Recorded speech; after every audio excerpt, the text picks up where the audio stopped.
Oh, Jonathan, thank you for joining me on an N of One. It's always a pleasure to talk to you. And I got to see you recently because I was in It's Chicago. true. So we got Yeah. to Thank you for having me. And thank you for hanging out with me downtown. yeah, we got to have tacos and drink and be around and Yeah. talk about your new kiddo and things. So you've been on the show, you've been the show, you know what we do, right? It's the Mhm. chronological, you know, Yep. we are trying to give voice to your individual N of one story, even though we study group things as applied behavioral scientists. It's really important to understand how individual stories develop. And you have a particularly interesting one because you really did do that academic into industry pivot that Yep. so many people are interested in. But I don't want to get there quite yet because I want to talk about the young the young Jonathan. Like if I found 7-year-old Jonathan, like what did 7-year-old Jonathan think he was going to be in the world? At 7 years old, I can't remember if it would have been mad scientist, could have been geneticist. It was definitely science, though. It was always science for me. Geneticist. That's very specific for a 7-year-old. Where's that coming from? I read an abridged version of On the Origin of Species when I was in third grade. Actually, it really As you do, you So know. it really started with Pokemon, and this I actually think maybe is a remarkable metaphor for like the entire trajectory of my life because it started with Pokemon. Pokemon was the thing when I was that age, and in Pokemon you have a creature, and if you work with that creature enough, it does this thing called evolving. And I was explaining this to my dad. I was like, Dad, it's so cool. You start out with a Charmander. Charizard, and then it becomes the Yeah, then Charizard, you and work then it hard enough, it becomes gets a, into this like you cooler know. state, and it's called evolution. And my dad was like, that's a real thing. Like this idea of evolution is a real thing. And I was like, Aha! what? Say more. If I find a dog and I like train it really hard, it becomes like a bigger dog. It was like, no, not that. But it Breathe led, fire.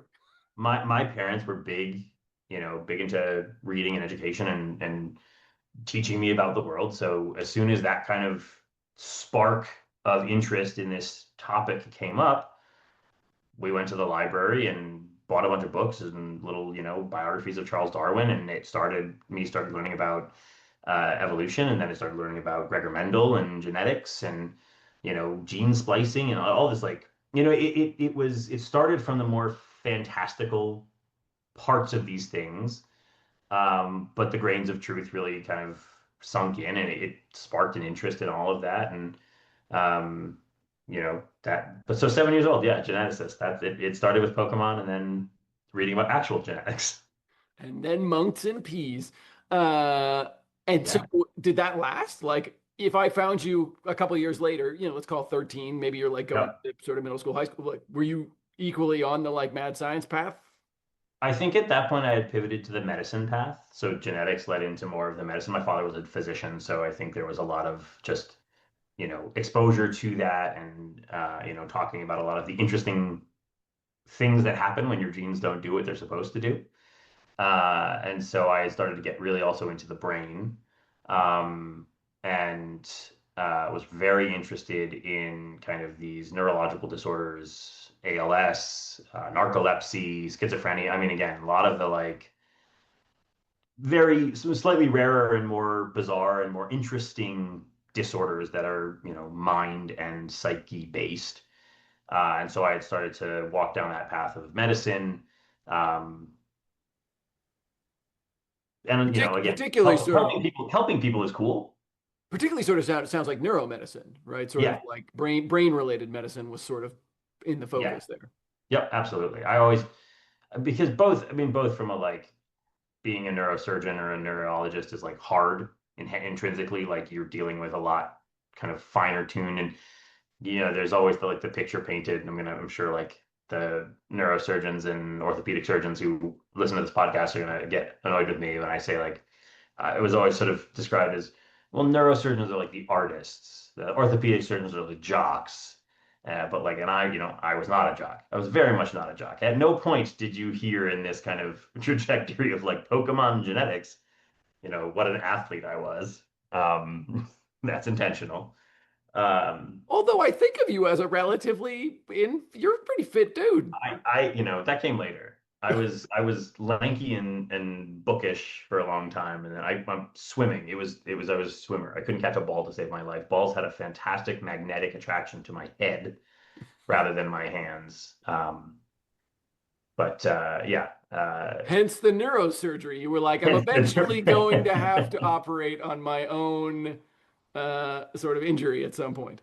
I just always liked thinking about how people thought and behaved. I mean, it really is.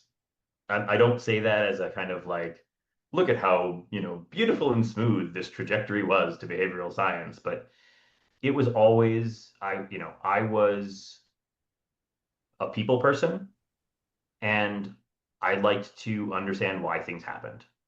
Mhm. And that manifested in a lot of different ways. So there was the genetics of like, well, what are these, inborn versus nature versus nurture? I did a fifth grade project on Harry Harlow and nature versus nurture, which actually started because I just really like monkeys. Again, this trend of, I am very much and have apparently always been the type of person where I want to know. Like if some thought pops into my head, I'm going to take my phone out, I'm going to Google it. And I honestly think that like for, again, whatever intellectual abilities I have or skill sets I have, I think the one that truly is unique or very different from a lot of my peers is that like if there's a word that I don't know, I want to look it up. I want to understand what it means. If there's a quote on a TV show that's clearly a reference to something, I want to know the reference and I want to go see and maybe I'll even read that book. Um, and that was always sort of the case. Like I wanted to just if someone said something, I wanted to know why. If someone So did you're something, I like wanted the living Wikipedia death spiral. You're like, and then I yeah. click this blue link, and now I'm reading that article. And 7 hours later, the thing about Lou Gehrig's disease has actually resulted in me learning a lot about the Middle Ages. Yeah, and that actually spawned a game where you have a start point and an end point on Wikipedia,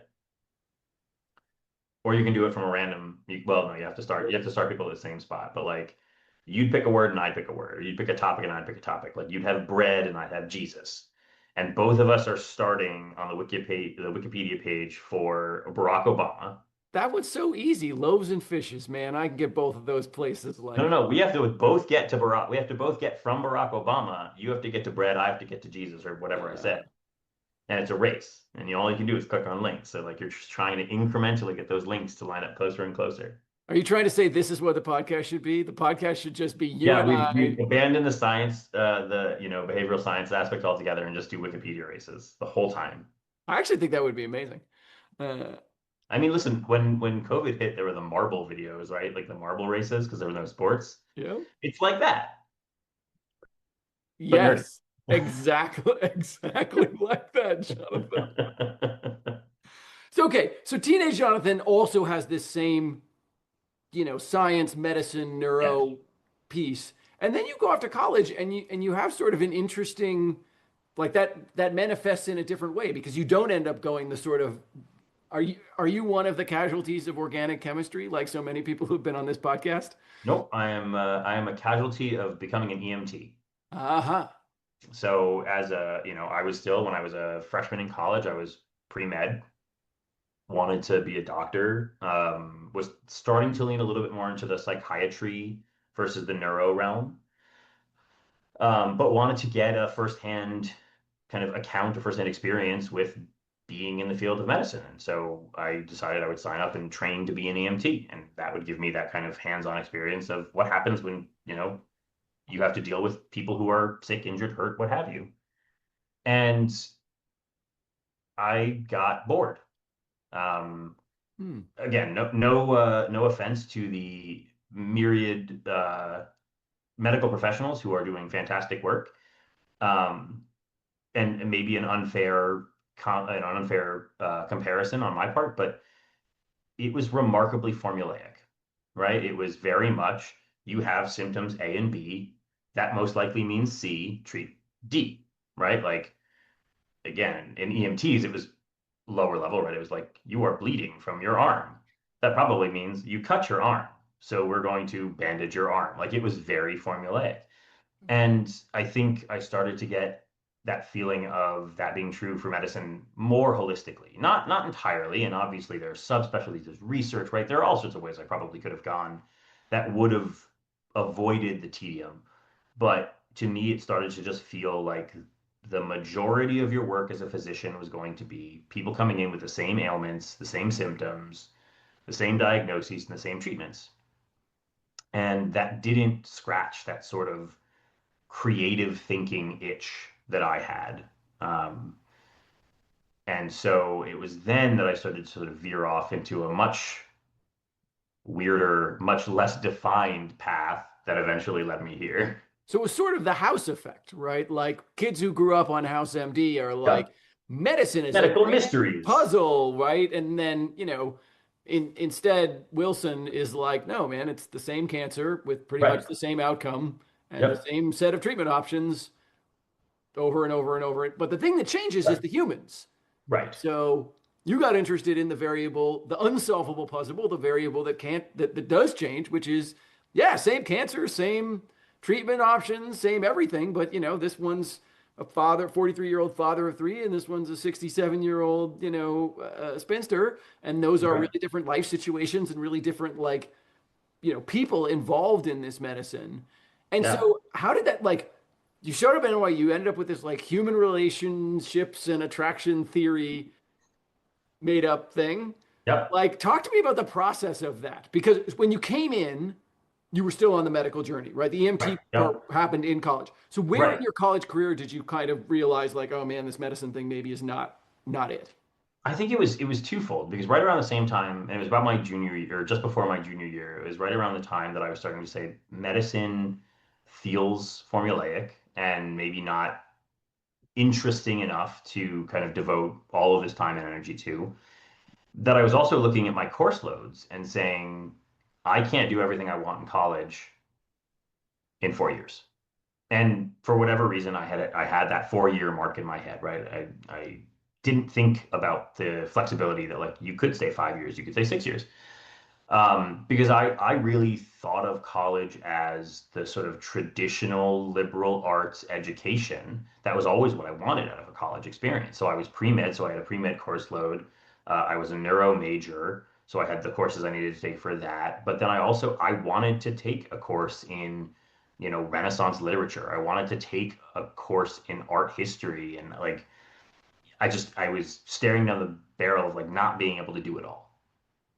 And that was a bummer. I mean, that was just like to be stymied by your love of learning is sort of like a really hard thing to grapple with, which I think a lot of people deal with, right? Like you go in, you're sort of at some point in your education, you're told that like, okay, we've spent many, many years trying to convince you that like learning is awesome and like all of these different subjects that you should be learning about. But we've now gotten to a point where like you need to get a job, and so you should really be focusing on like one very specific thing and eschew all other topics, which never sat well with me. So it turns out that I went to NYU, and NYU has a college called Gallatin, the Gallatin School of Individualized Study. And the whole thing there was you build your own major. And at that point, the most interesting thing about people to me was dating. I mean, it was just like, I mean, first of all, it was, consuming every non-academic moment of my life was like trying to find someone who I could eventually marry. Um, but it was, I mean, it is like the most quintessential dyadic interaction that you can kind of imagine. There's so much going on there. It was fascinating to think about. People spend obscene amounts of time and energy and money trying to make themselves more attractive to other people, whether generally or specifically. I mean, everything, and this has been true. It has been sort of fundamentally true for hundreds and hundreds of years. And so I had gotten really interested in sort of the research around attraction and of course, there was a lot, again, me search being the term, right? Like you're interested in what's your kind of Well, and it's view. important to situate this the fact that you're also in, it's NYU, right? So you're in New Right. York City, which is, you know, other than maybe LA, this on steroids, right? Right. Like you're not living in a town of 100 where Right. you kind of know You who know your everybody in your options, dating pool is, you know, like, and it was also like just kind of the advent of internet dating. I mean, like internet dating had existed, but it had always been sort of the last resort. Internet dating had a stigma to it, and this was just around the birth of like, no, we're eHarmony, Match.com, we're coming out and we're saying like this is the way that you're going to meet people in this 21st century going forward. And so all of this had this big kind of confluence of things where I found out that, man, I could really take this super liberal arts, multifaceted, multidisciplinary approach to studying this thing that I'm really interested in while simultaneously making sure I got to dabble in all of the different pieces of what the college had to offer in terms of subjects that I wanted to study. And so my undergrad dissertation ended up being a comparison of modern and historical dating manuscripts, right? Like we took Ovid's Ars Amaritia, which talked about like, here's how you have a happy, successful marriage, and which included things that, I mean, mind blowing as they are, were like, don't forget your wife's birthday. Like, it was written in year two, and it was like, don't forget your wife's birthday. That's important. Totally. All the way up to like the pickup artist scenes that were kind of there in the internet subculture of the 90s and early 2000s, and then pairing that with like what the actual research said about how is the brain acting when it comes to love. Are you seeing distinct neural patterns when it comes to filial versus romantic love, and like the love you feel for your parents and your sister and your girlfriend? Like there are unique neural signatures to all of these things. So it just allowed me to kind of check a lot of boxes, um, and get the education that I wanted while studying something I wanted to study, which all is kind of academic when you think about it, and started to open this mind of like, you could kind of do this. Like this could be what you do. Just like do more of this. and so, and what did you think that meant? Like, hey, I become the professor of love and I'm a media personality? Like, where are you going with this? Yeah, I don't know that that was the best well thought out part of this whole trajectory. Um, I think I had a really old-fashioned view of it where just, you went and you got a college degree and that was sort of sufficient to go find any job. Um, Unless it was like a very specified field like a medicine or a law. But at that point, I wasn't giving it much future thought. It was very much about like in this moment, this is what I want to be doing. And I did it, and it turned out that it wasn't sufficient. That, a degree in human relationships and attraction theory doesn't necessarily garner you a lot of respect on the job market. And that's when I started looking at, okay, well, what does this mean for graduate work? And can I go be, I mean, I love teaching. But there's a gap in time there, right? Like Yes. you don't go right out of undergrad. Like what Nope. happens that that you sort of, because there are people who go directly from undergrad Right. off to grad school. You took some Yeah, time. I did. So, again, at that point, hadn't done proper research. So I got a post-bac research position with a lab at NYU doing neuroscience research on neuroaesthetics, how the brain perceives beauty. Mhm. So, the PI in the lab was really focused on mostly on artwork, but we were looking at kind of the commonalities of neural currency for different forms of beauty. So was it really different to see a beautiful face versus a beautiful artwork versus like a beautiful landscape? Or was there a sort of inherent neural process, or at least kind of series of processes that seem to unite all of these different things? So started working in that lab, and that paid nothing. So simultaneously went out and got a job part-time at an education consulting firm, which was just something that happened to have a connection through a family member too. So did that, was living on my aunt's couch at the time, going and working in New Jersey part-time, and then going down to NYU and doing this research part-time. And then I worked in another research lab that was more psych than neuro, on motivated perception. which is kind of like this, very mind-opening idea in the behavioral sciences that like, yeah, what you see is not just what you see. You see what you want to see. Sort of trite when you say it, but like, here's the data. Here's like how we design We experiments. And it really literally, showed physically are this. seeing Yeah, like it's not, you right. put a And rosy it glow was on some it. of it was wild. Some of the coolest work that was coming out of that lab for me. Again, it was beauty and relationships and attraction was always something I was interested in. So I had, there was a work, a paper that had just, I think it was just published before I joined the lab, but they had looked at whether being single versus coupled changed your perception of other people's physical attractiveness and then moderated by relationship satisfaction. So like if you're very happily ensconced in a couple, we're going to show you a picture. And the way they did this was they took a face and they did morphs of that face with a less attractive and more attractive person. So you could have this like graded kind of more and less attractive version of this face. And they gave you a picture of the face because again, this was motivated perception, not motivated cognition. So they gave you a picture of the face and said, we want you to pick the one that matches this. Pick the picture of these grades that matches the one that you're seeing here. And satisfied coupled people tended to pick a slightly less attractive version of reality than either unsatisfactorily coupled people or single people who would either do kind of a more true to reality or slightly elevated attractiveness. So, I mean, like, just they were doing some really cool work. I was just say it's real. Now I'm sitting here going like, oh, it's not just that they perceived it accurately; they perceived it as like they had like motivatedly reasons to see them as like, so as someone who's like very happily coupled, I'm like, I think that's probably vaguely true. Yeah, and protective of the satisfaction of your coupledom.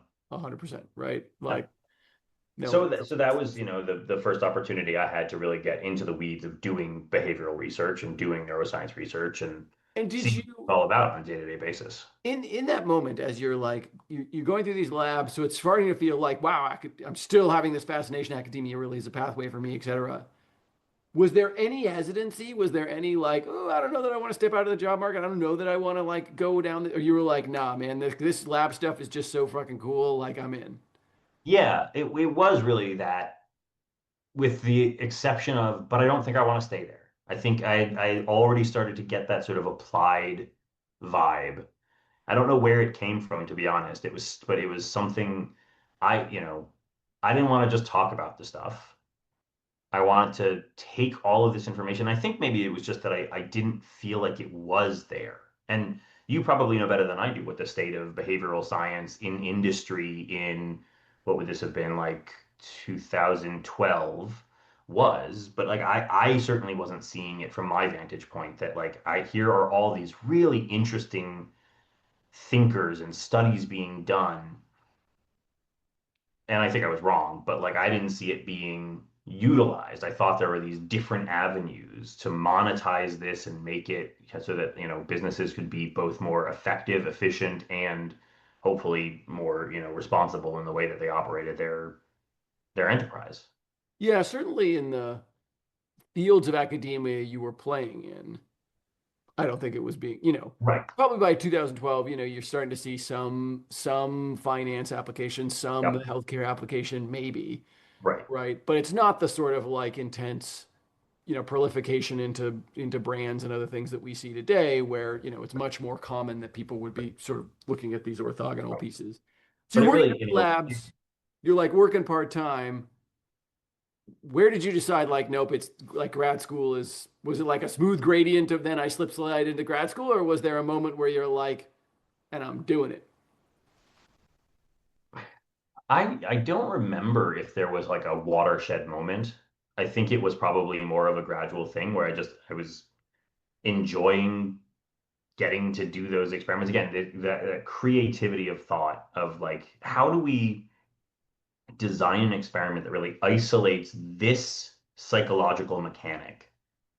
That was fun. I mean, that was like, you got to be creative, you got to ask the questions you wanted to ask, and you got to really think about how you do this. And I do remember some meetings I had where there was just this sort of logic puzzle question that was being levied to the group, right? It was, hey, we have this finding, but we don't know, based on the research we've done, if what we're seeing is phenomenon A or phenomenon B, right? Both of those phenomena would have the same result, and that's the result we're seeing.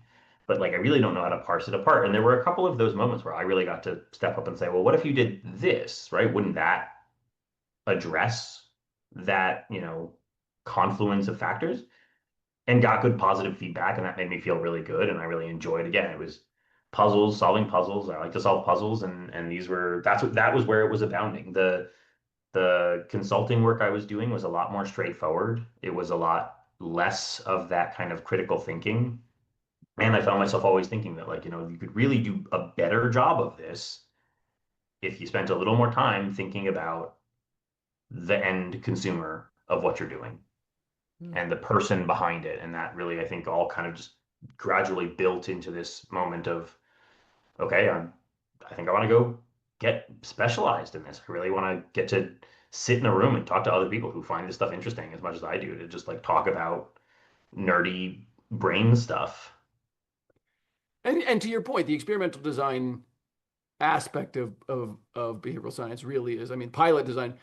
People always ask me, we have this sort of rubric of leader, Yep. and then strategist, quant, qual, designer, experimentation manager. People are always asking me all the time, I'm like, if you weren't a leader, which one of these would you want to do? I'm like, oh, experimentation manager for Right. sure, Yeah. right? Running pilots in the world is just fucking cool, right? Yeah. Like, because there's all these logistical challenges of like, I got to meet with this pastor to see if we can like do the thing in the church, and like this won't work. So here's like this creative way around it. Like, it's a very dynamic, Dynamic.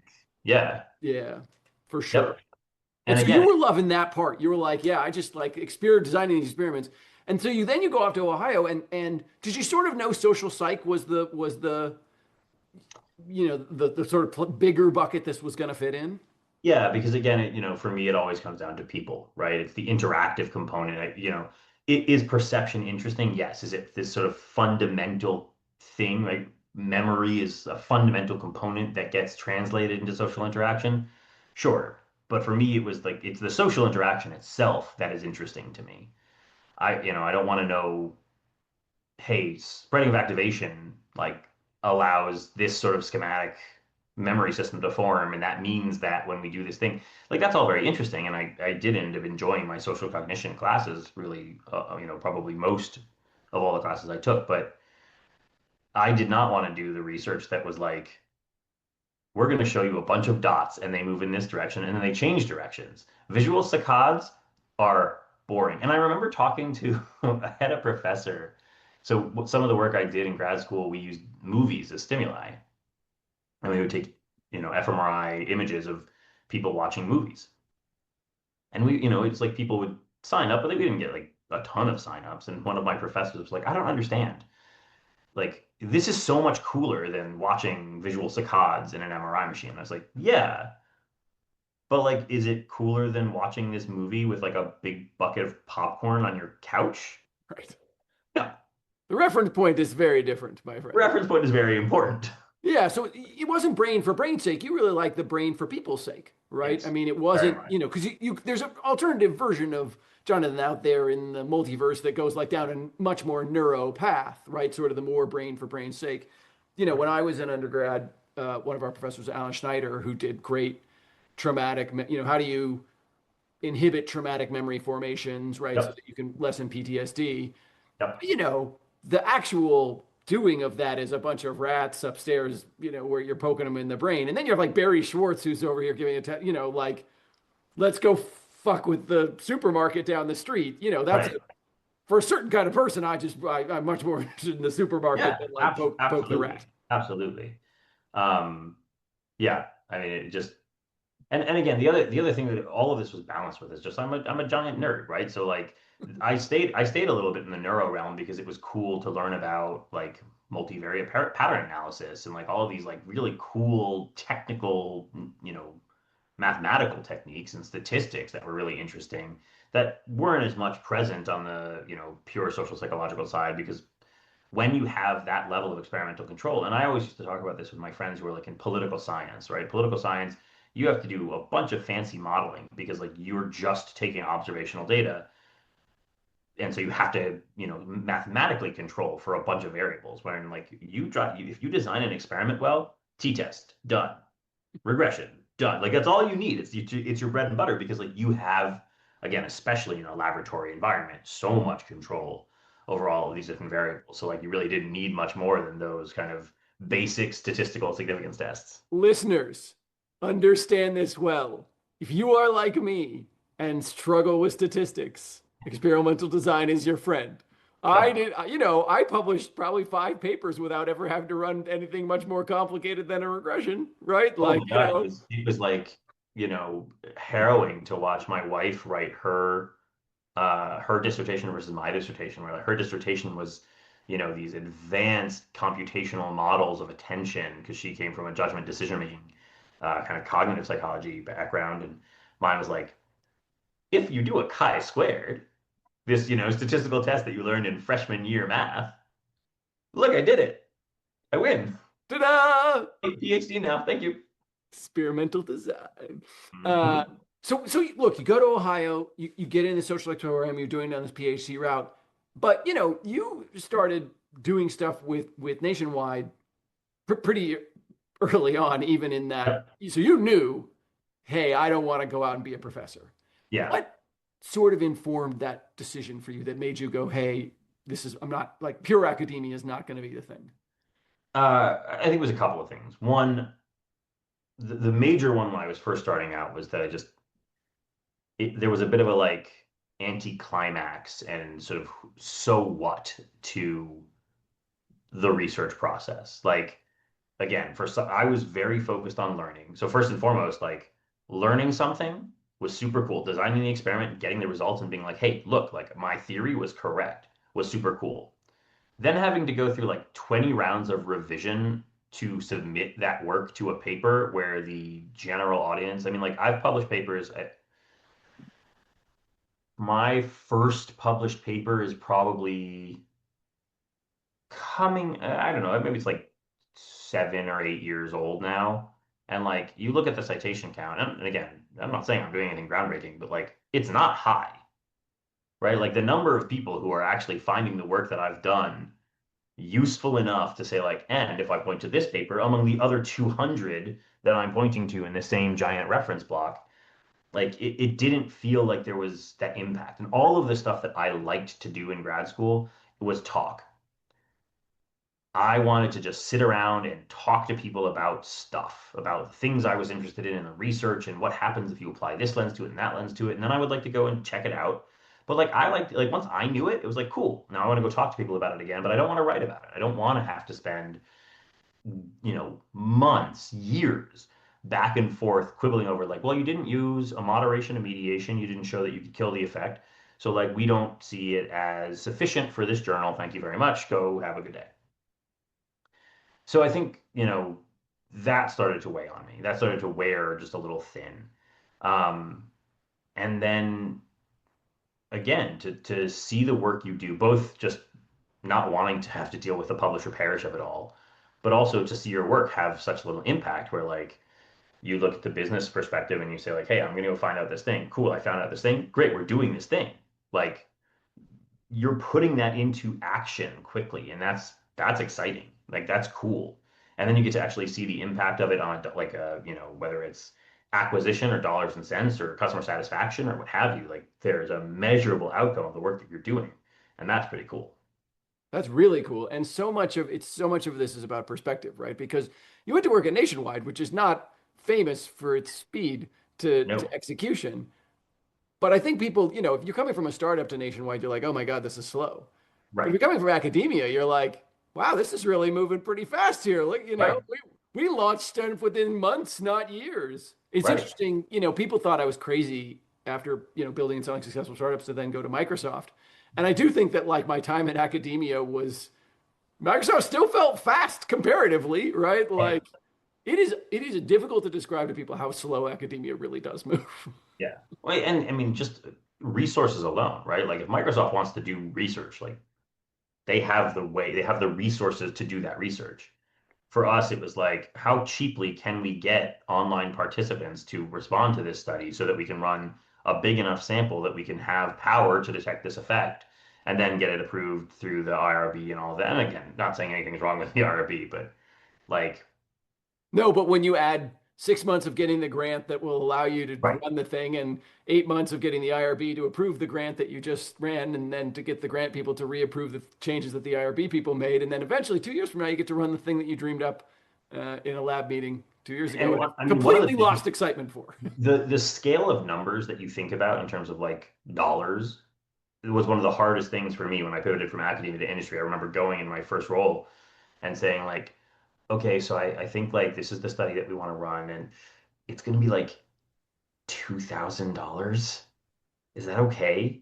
And Nationwide just being like, I think like we lose more on you ask like the conversation, the hourly wages of all the people who you just had to like bring into a meeting to ask if that was okay has already dwarfed to the $2,000 that like you want us to spend. It's fine. Go do your little study. Cool. And so And was the it, outcomes are like even bigger. I mean, did you feel that as you came in as, I mean, I know, obviously no career path is without its bumps. Sure. But did you feel coming into Nationwide the sort of like, oh man, this is really exciting and fun, or was it an uphill battle? Like, tell me a little bit about coming in as an academic. It's a mixed bag, right? Because one of the things that you forfeit leaving academia and going into industry is control over the questions you get to ask. For me, that's probably not that big a deal because I am historically one of those people who like I can get interested in just about anything. Like I find things interesting enough, but I have a friend who's a professor at TCU who like that was his biggest hangup about the prospect of going to industry. He wanted to study what he wanted to study. And if he went to any company, right, whether it was a startup, an insurance company, like, new fancy tech company, like they were going to tell him, we want to know green button, red button. We want to know, this versus that marketing campaign. And like that did not appeal to him. So there was some of that of a friction of like, how can I like how can I apply what I do and what I've learned to this particular niche question, which like isn't what I've done. Um, Again, not a huge hang up for me, but like definitely something that was a change. And then there's just, and this is going to be different depending on different companies, but like certainly at Nationwide, behavioral science was not the end all and be all, right? Like it's a tool, it's not the tool. And I think we've had this conversation before about like, it's sort of similar to how people talk about nudges, right? Like nudges actually are a very specific form of behavior change where you're trying to keep this sort of philosophical paternal liberal, what is it, liberal paternalism, Yeah. paternalistic liberalism, one of those. Liberal paternalism. You're right. Yeah. um, you're keeping that philosophy, so you're not changing incentives. But like in industry, honestly, one of the easiest things to do to get people to do something is change Just incentives. change the incentives at a very specific level. Right, like easiest way to get people to buy something more, lower the price. Ta-da! Right. So like behavioral science wasn't the end all and be all, which was another adjustment, right? Because it was, Well, well, we're particularly insurance, right? Where historically, at least for the second, I draw these epochs in insurance, which we talked about before, right? Like the sort of like insurance exists, and then we pool risk, and then we model risk, and then now we're going to change behavior. The actuarial piece as if you want the tool, right, the actuarial model is the tool, right? right, Like whatever you can do to model human risk is the tool. right, Everything else we do at the time when you entered was marginal. right. And then not to mention that you also have to contend with governmental regulation, right? Insurance is a governmentally regulated commodity, which means you can't just do whatever you want. And it actually turns out, and this is kind of the interesting space for behavioral science to exist in insurance specifically, is you can't just give people different prices. Like the departments of insurance will not let you just say like, hey, we want customers of this particular ilk. So if you are this, if you drive a better car or if you have a house in a better neighborhood, like we will just give you a better price. You can't do it. So like that really starts to open up the window for like, okay, we can't just motivate people via standard incentive routes because it's not an option. What can we do from a behavioral science perspective to start to move that needle? Talk to me about, you came in, part of the problem was, not problem, as you came in to Nationwide, part of it is trying to explain behavioral science. You lived in an interesting, your first role was sort of this like analytics scientist, which could Right. mean, I think the first time Anything. I ever looked at your business card, it had about 32 words on it, Yeah, right? it's a made up title. It means nothing, but Yeah, it was like was a long title in a long department. And so when you yeah. look at it all together, I was like, I don't know what any of that means. I know what you do because you Right. do the thing that I do, Yep. but I don't know what any of that means. Yeah. Talk to me about trying to like inculcate and help them understand what they had bought. Well, but let's actually rewind a second. How did you explain it as you were coming in the door? Because a lot of academics are trying to get that first job. How Yep. did you help them understand the value that you could bring? So I really approached it two ways because one, the part of the organization that I was joining, the enterprise analytics office, some of those many words that were on my cards back in the day, was sort of split between there was a behavioral science group and a modeling group.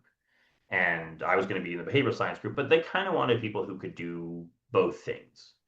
And so one of the ways that I sort of bridged that gap was to say, like, cool, you have fancy models, that's awesome. Do your fancy models have variables relating to people? Do you understand those variables? Because if you don't, your models are going to go sideways. So part of it was very much about like, as much as you want to use data and statistics to explain how people act, if the outcome or the inputs are how people act, and you don't have a fundamental understanding of behavior, you're going to go off the rails. So that was part of it. The other part was kind of similar to what we've talked about before. Like at the end of the day, if you want someone to behave a certain way, there's some levers you can pull, right? Like if you want people to buy something, there are a lot of different levels that you can pull from a business perspective. You don't really need behavioral science to get people to do something. But there's more to that. Or there's more in insurance, right? Insurance is an interesting industry because the transaction is the beginning, not the end of the relationship. And CPG companies will tell you that like we want it to be a continued relationship, but that's always a transactional relationship. I give you money, you give me candy bar, I go away, I eat candy bar. Insurance is like you're going to pay me monthly for a product that you hope you never use and that we hope you never use. And that, in fact, we'd like to coach you on ways that you are more or less not using the money, not getting a return on investment for this money.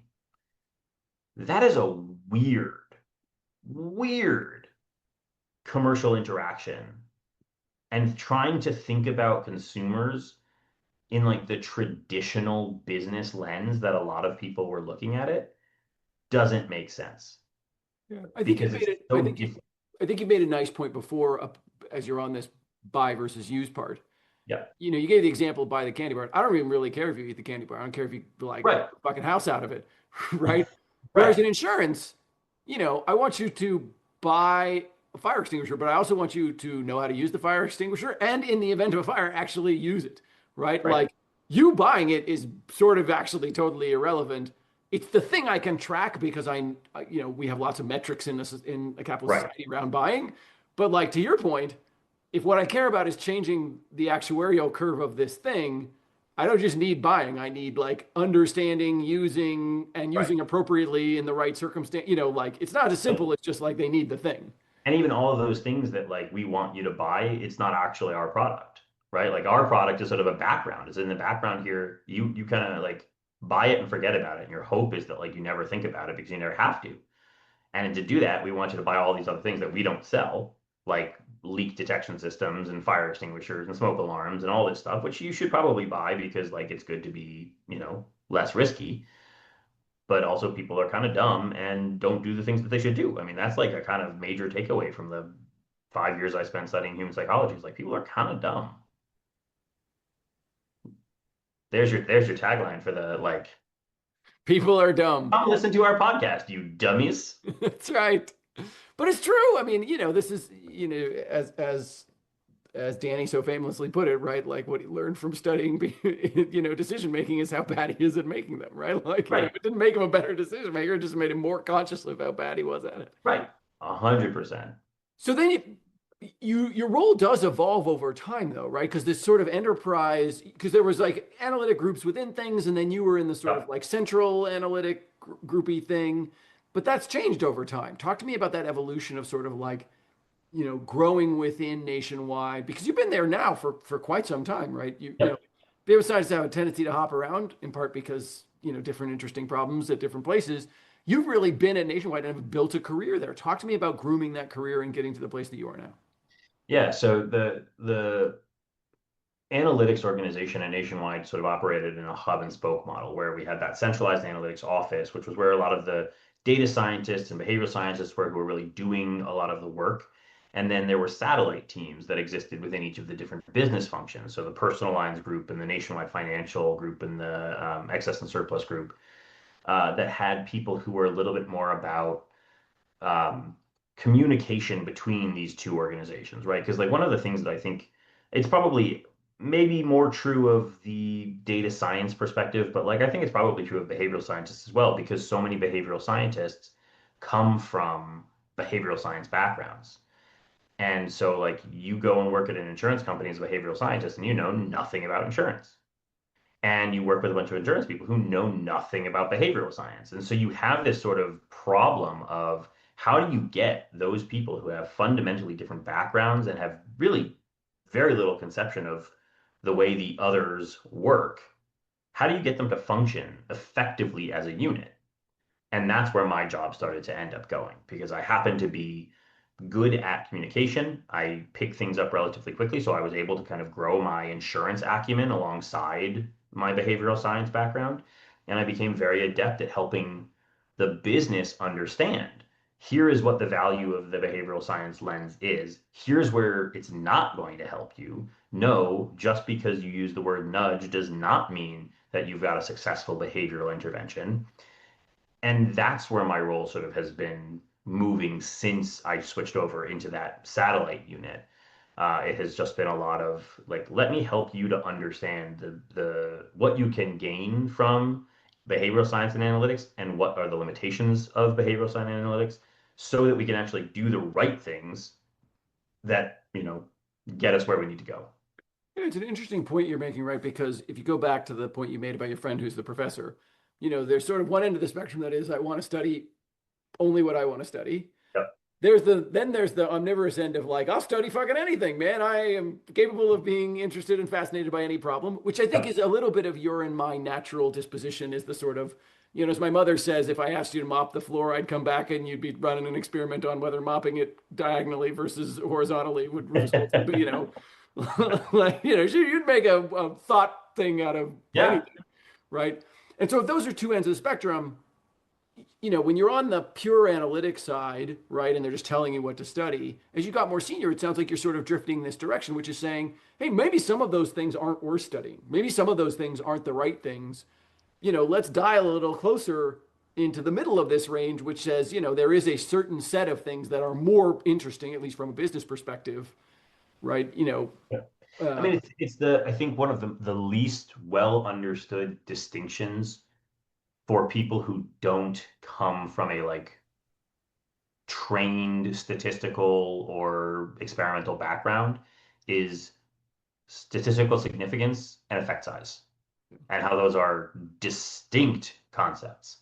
And somehow statistical significance has made it into the like more common vernacular and the more common mindset. So like when people go and they have somebody come and say like, "Hey, we did this test and we tested X versus Y, some treatment versus control, and we get the results at P versus P is less than 0.05," and they're like, "Fantastic! Like this is we can do this now. We can action on it because P less than 0.05, right? That's all you need to know."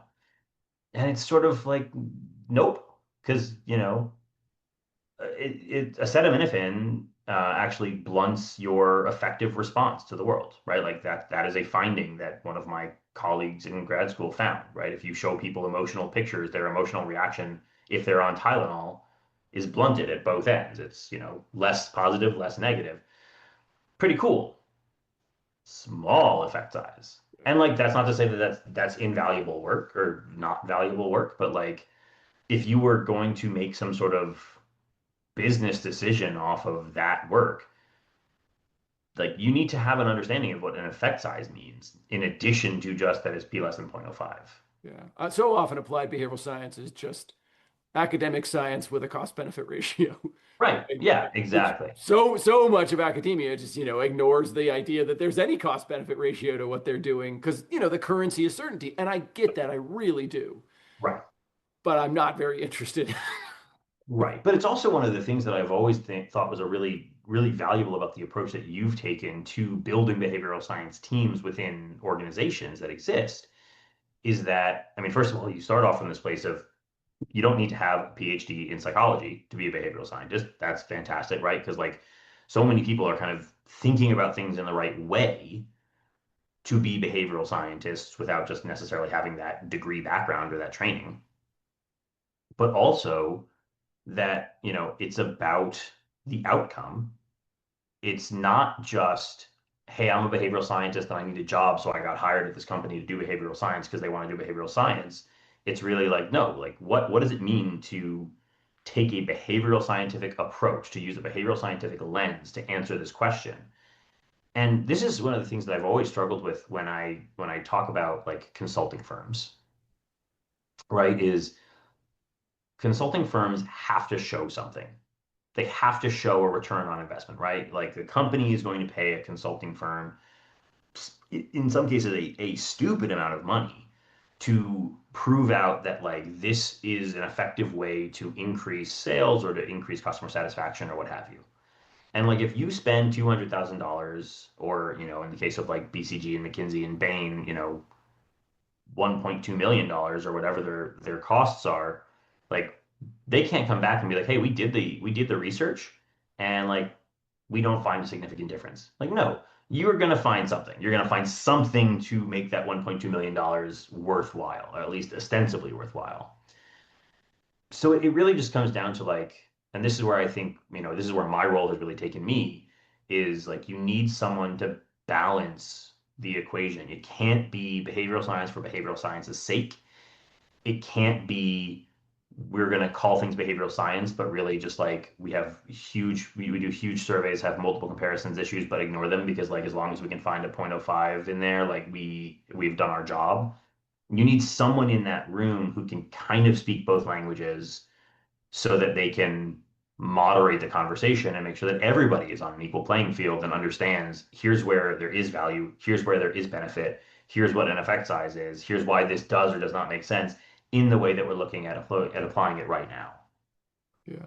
I think it's a really well-made point. The next thing I want to work on after we finish the behavioral science team guide is like how to buy behavioral science, Yeah. right? Like, how do you even, it's interesting, every once in a while somebody will ask me to advise on a response to a call for proposals or something.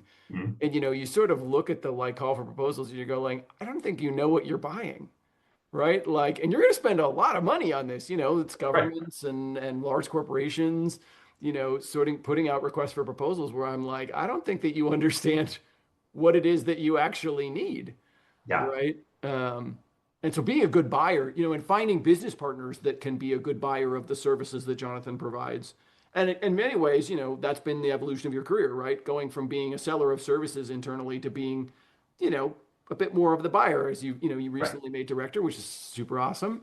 Well, Like, you thank you. know, becoming that sort of combination of I can do it, but also I can sort of help you understand why we're doing it is such a lovely place to be. If Yeah. Nationwide like went away tomorrow, is there a place that's really interesting and energizing for you as you think about your career next? Boy, that's a good question. Honestly, so someone asked me the other day because they found out that I had a background in psychology and I was at Nationwide. They were like, "Well, what do you want to do with that? Like, what's your goal with that?" And I didn't know, but I think in some ways, like the ultimate career to me would be not a motivational speaker, but like a trainer, right? Like an executive coach kind of environment, or like if I had some, this is creating a framework and saying, hey, this is really like we have research to show that this framework helps organizations, governments, whomever it is, to be more effective in, this way, that way, or the other way.